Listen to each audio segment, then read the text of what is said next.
Aso ba kanyo? Giginhawang pakiramdam mo sa lamig nito. Ayan, huwag ka malikod. Para mapailan ng lang. Napakaganda. Napakaganda ng mga paintings. Ay, ang gaganda. Mga makulay, superb. Ito pa, ang isang sculpture na to. Napakaganda.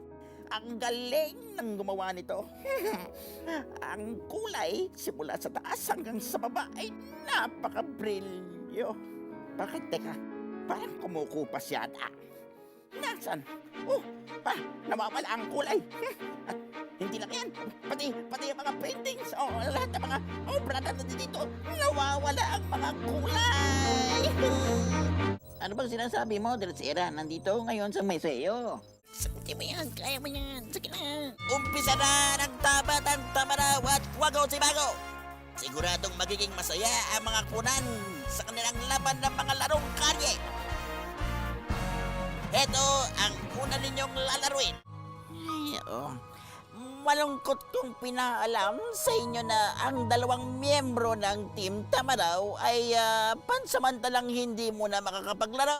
Alam ninyo, yan ang kagandahan sa mga larong nilalaro sa labas. Aba, hindi mo na kailangan ng baterya para makapaglaro.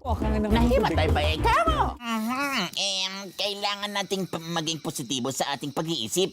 Ipagdasal natin na ligtas siya. Teka, kamukha niya yung nasa camera ni Tercera. Isa nga siya sa mga insektong bawal na bawal ng hulihin. Alam niyo bang ang mga hayop na yan ay kukonti na lamang?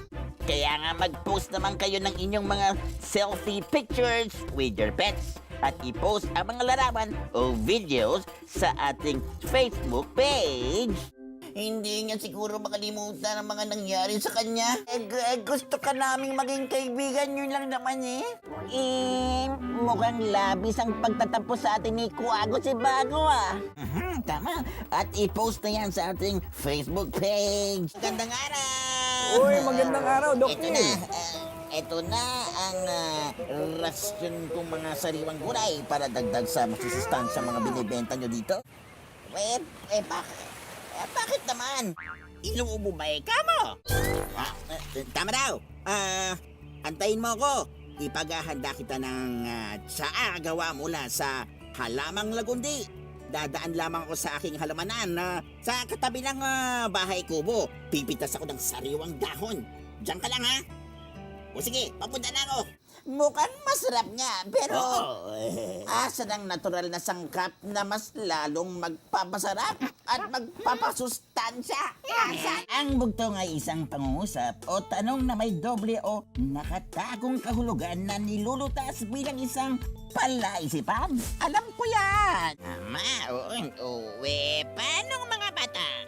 Di i-share nyo na naman yung mga pictures habang kumakain kayo ng paborito ninyong prutas o gulay. At i-post lang sa ating Facebook page.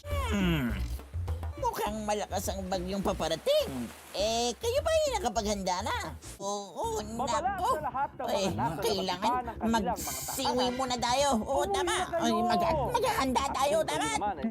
Tama. At mag-ingat tayo sa mga lumilipad na bubong, mga bumabagsak na poste, at maging sa flash floods. Kaya kung flood prone ang inyong tirahan, lumikas na kayo sa mas mataas na lugar. Hindi pa man dumarating ang bagyo. Lalo na, balita ko, itong si Hagardo, super typhoon ang kategorya niya. Naku, Ang malakas lakas yun. nun.